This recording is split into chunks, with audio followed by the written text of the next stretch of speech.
Hello viewers, welcome to Newsweek South Asia, a program that talks about the breeding of terrorism and its impact on South Asian nations. Let's begin with the headlines first.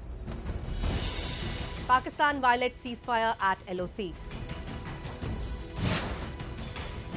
USA's level of violence in Afghanistan not conducive for peace process. An expert suggests Hafiz Saeed's arrest more of a sham than real counter-terror financing action. This week, Pakistan once again resorted to cross-border firing at LOC. Islamabad's consistent efforts to wreak havoc in Jammu and Kashmir through mortar shelling and attempts of infiltration is making life difficult for the residents of the border area, who are the direct victims of Pakistan's targeted violence in the valley, a report.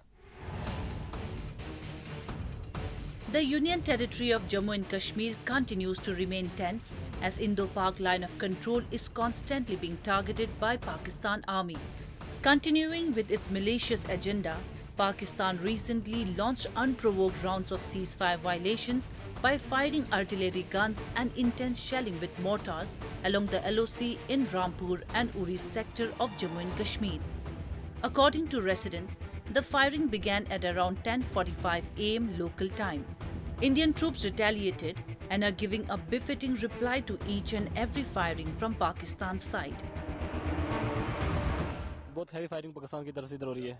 जर्द के पास हो रही है, हमारा इधर दरगाह है तो इधर जर्द के पास जो है मतलब लग रहा है गोला पाकिस्तान से लग रहा है। तो ये हिंदुस्तानी आर्मी ने जवाब दे रही है लेकिन हम पाकिस्तान खामोश नहीं हो रहा है, चुप नहीं हो रहा है। Pakistan, that claims to be a peace-loving state, has not stopped shelling at the LOC for even one single day after the Pulwama attack. It has violated the ceasefire agreement at the borders for more than 60 times by targeting forward posts and villages along the line of control in Akhnur, Poonch and Rajouri sector of Jammu and Kashmir. This time again, Pakistan has initiated unprovoked ceasefire violations by small arms firing and shelling with mortars along LOC in Degwar sector of Poonch. Pakistan is trying to do huge amount of infiltration in Jammu and Kashmir, and every time when they make an attempt to infiltrate, we are absolutely mowing the infiltrator down. But now what they've started using the civilians of POK as cannon fodder, as a dhal, as a shield. Behind that shield are the infiltrators, so that initially when we open fire, it is the civilians who get killed and the Pakistani infiltrators then turn back and run away. So this is cowardice of the ultimate variety. Using civilians as a shield or cannon forward is something that a military never does. It's only a coward who does, and Pakistan is displaying downright cowardice. Also, 84 soldiers of Indian security forces lost their lives in terrorist attacks and in fighting the terrorists who infiltrated into Indian territories from the LOC. 40 Indian CRPF soldiers had lost their lives in the deadly Pulwama attack of 2019.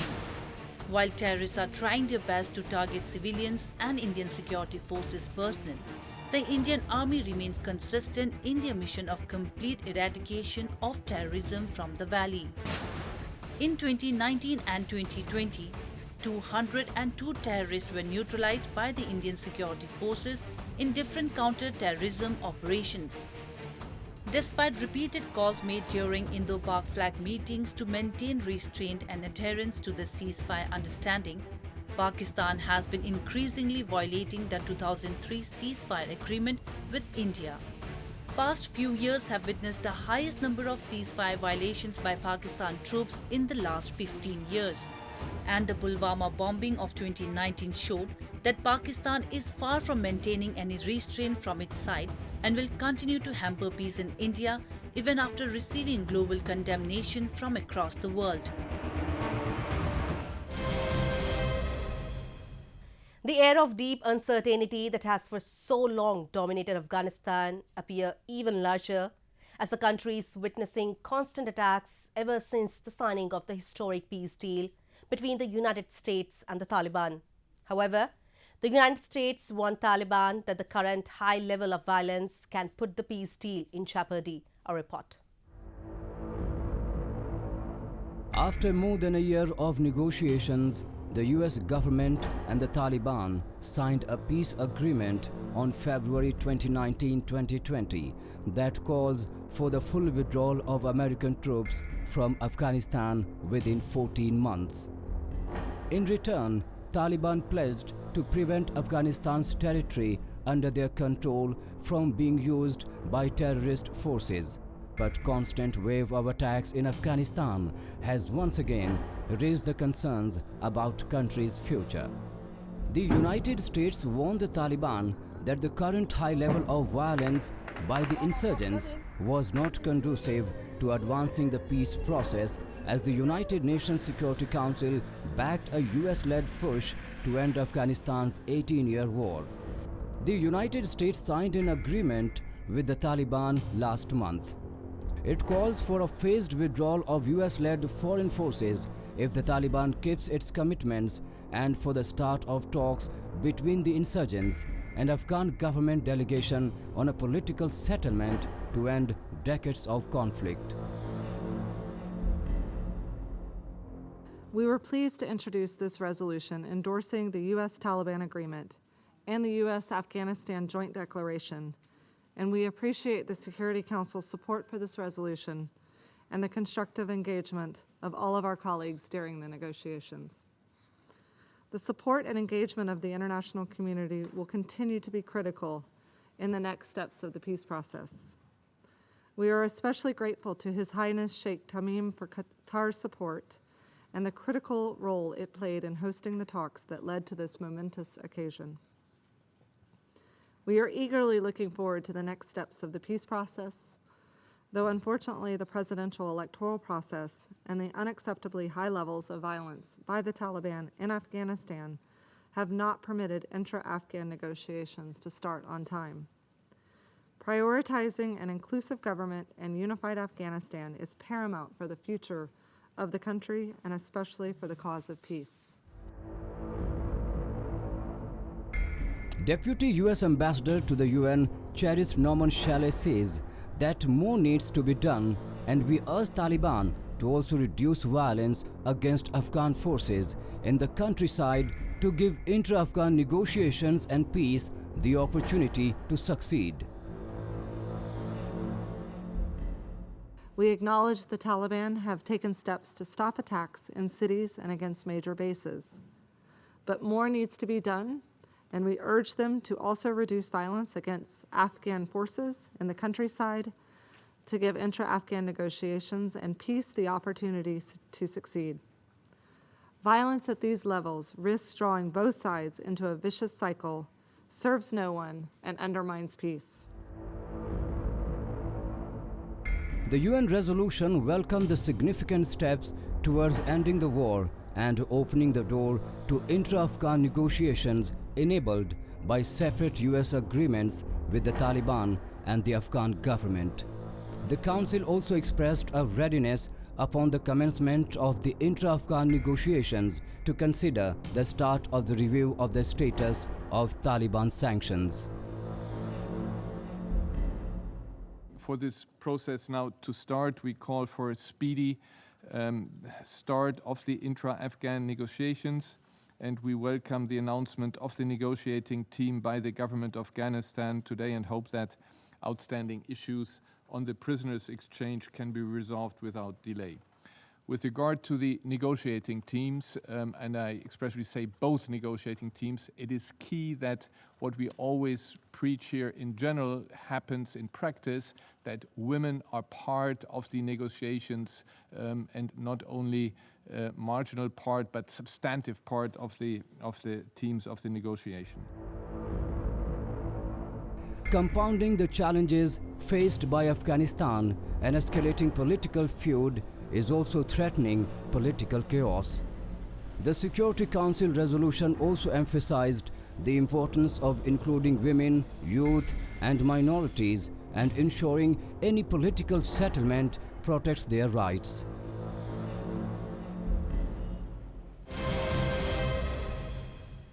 Hafiz Saeed's supreme powers in Islamabad's affairs exposes Pakistan's dubious techniques of treating terror leaders who, although have been lodged behind bars, but are exercising complete control over all the state machineries, including the judiciary. If latest media reports are to be believed, Lashkar and JUD leader Saeed is expected to get freed from his conviction soon as his lawyer is set to file an appeal based on a 2009 case, a report. An anti-terrorism court indicted Jamaat-ud-Dawa chief Hafiz Saeed on terror financing charges last year in Lahore. The move came after immense global pressure on the country to bring terror leaders residing in the country to justice. The timing of the filing of the cases and Saeed's arrest in July 2019 was related to two events. The first was Prime Minister Imran Khan's visit to the US in July 2019, where he was to meet President Donald Trump. The second was pressure from the Paris-based international terror financing watchdog, the Financial Action Task Force. Recent advancements in Saeed's case suggest that his conviction is likely to be struck down on appeal on the ground that in 2009 a full bench of the Lahore High Court had declared that he was not a member of the banned LET. According to Saeed's lawyer, he had left the LET on December 24, 2001, while the organization was banned on January 14, 2002. Experts from India, however, suggest that whether the action against Saeed is indicative of a new direction in Pakistan's counter-terrorism policy or merely a tactical ploy as before to escape economic sanctions remains to be seen in near future.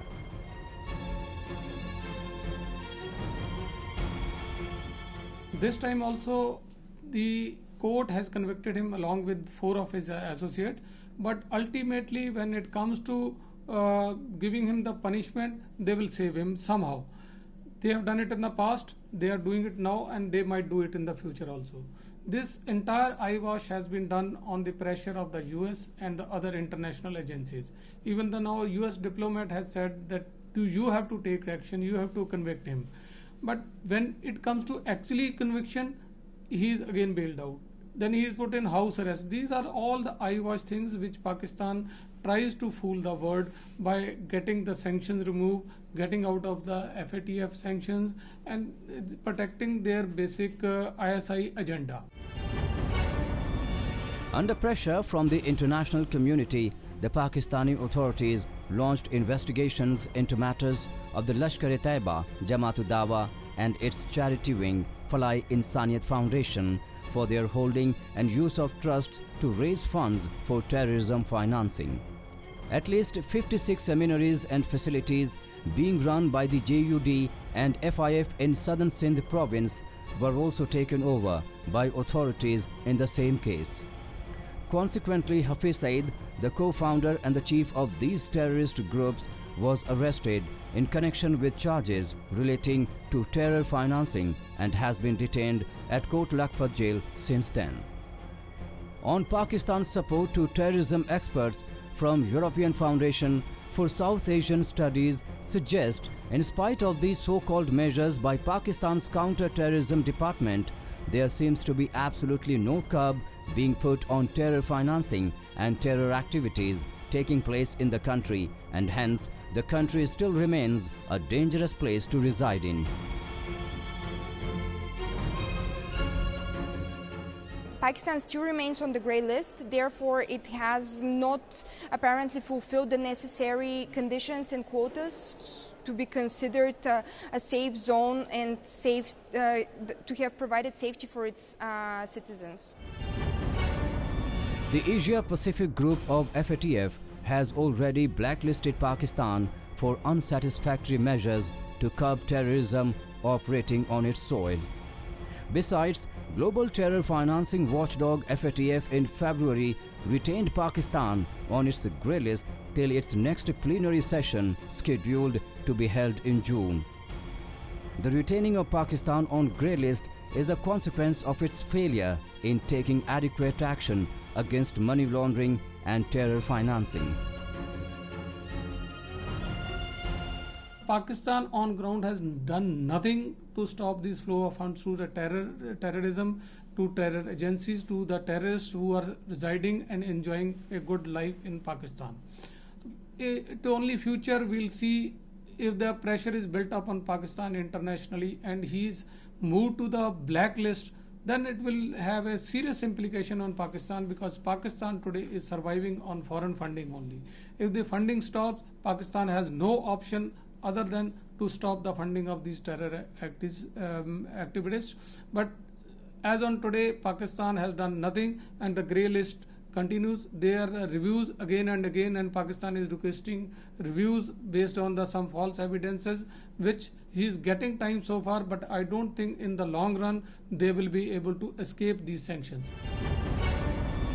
As long as Pakistan doesn't take significant steps to fight terrorism and proves that it is genuinely severing ties with Islamist militants, there are high chances of it getting blacklisted by the global body. If blacklisted by the FATF, Pakistan can face financial consequences and economic setbacks at a time when its economy is already in crisis. Also, it will get difficult for the country to get any financial aid from International Monetary Fund, the World Bank and other international organizations, making its financial condition more precarious.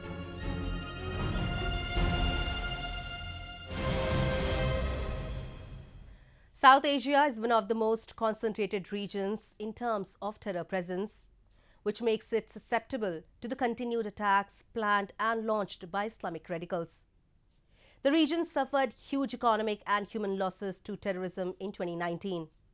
From Pulwama attacks to deadly Easter Sunday bombings, terrorism claimed scores of lives in the subcontinent. Unabated Pak-backed spree of violence killed hundreds in Afghanistan, in spite of repeated warnings by international organizations, including the FATF. Islamabad has been brazenly nurturing, training and launching more and more terrorists to unleash bloodshed in the region. Today, we focus on this never-ending Pak-sponsored story of violence. A report. South Asia has long been facing the wrath of Islamist terrorism. According to a partial data compiled by an online terrorism portal since 2005, the region has accounted for at least 71,400 Islamist terrorism-linked fatalities.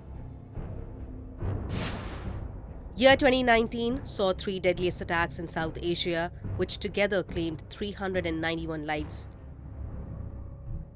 South Asia has been facing a lot of militant attacks, mainly sponsored by the ISI, and Pakistan is using ISI and ISI is using the militants to sponsor and to forward its own policy to ensure that people come in line, the countries that are in the neighborhood come in line and support Pakistan. Now, in Sri Lanka, the Easter Sunday attack was an eye-opener for them, and the crackdown that was done came out with startling results. There were big businessmen who were involved, and it was on the same pattern as what happened in India in the Bombay blast, when Dawood Ibrahim and his family were involved in it. This shows that Pakistan has not given up its policy of using terrorism as its state policy and furthering its interests. As the world was still celebrating the fervour of New Year, India received a major setback in the form of Pulwama terror blast on February 14th. On that day, the beautiful land of Kashmir Valley was soaked with the blood of brave martyrs of Indian CRPF when a convoy of around 2,500 Central Reserve Police Force personnel was targeted by a Jaish Mohammad suicide bomber, Adil Ahmed Dar. The attack on Indian security forces was the result of Pakistan's desperate pressure on the terrorists to indulge into action in Kashmir. Pulwama terrorist attack shares direct links with Pakistan's notorious spy agency, Inter-Services Intelligence or ISI, because an extensive, properly planned terror attack could not have been possible without a high-profile external support. Masood Azhar, the main conspirator of the Pulwama attack, has still not brought to justice, owing to ISI's support to these terror lords.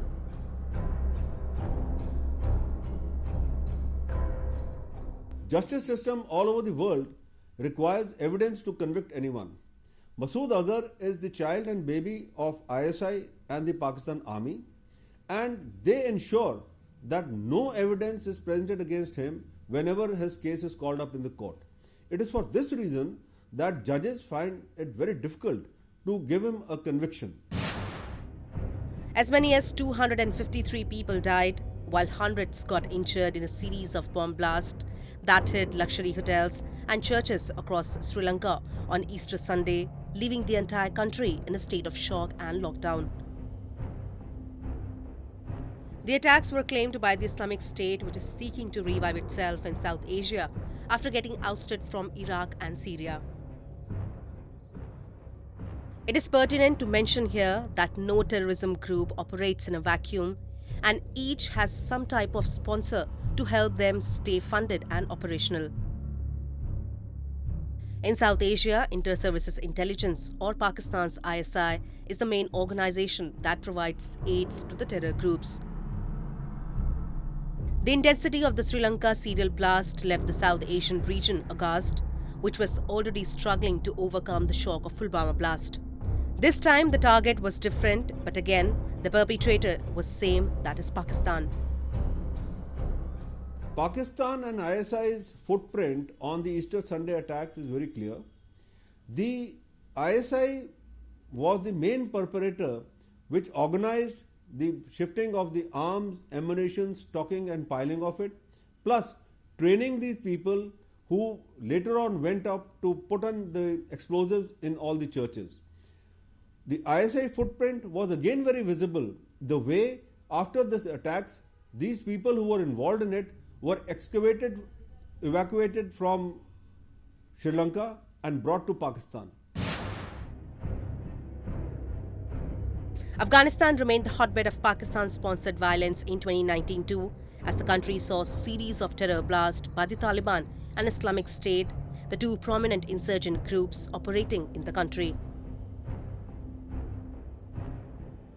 The wedding suicide bombing in Kabul by ISIS emerged as the deadliest terror attack in the country last year. A suicide bomber targeted an Afghan wedding, killing 92 people who belong to the country's minority Shiite Hazara community. The Islamic State of Iraq and the Levant group operating locally in as ISIS of Khorasan province claimed responsibility for the attack by issuing a statement on an IS-linked website.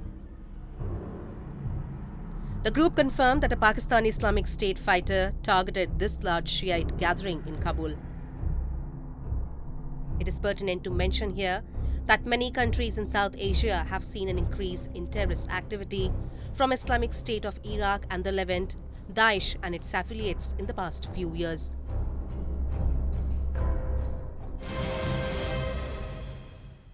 And with that, we come to the end of this edition of Newsweek South Asia. We will be back next week with more news, views and analysis from the subcontinent. Meanwhile, do keep writing to us at nwsa@anin.com.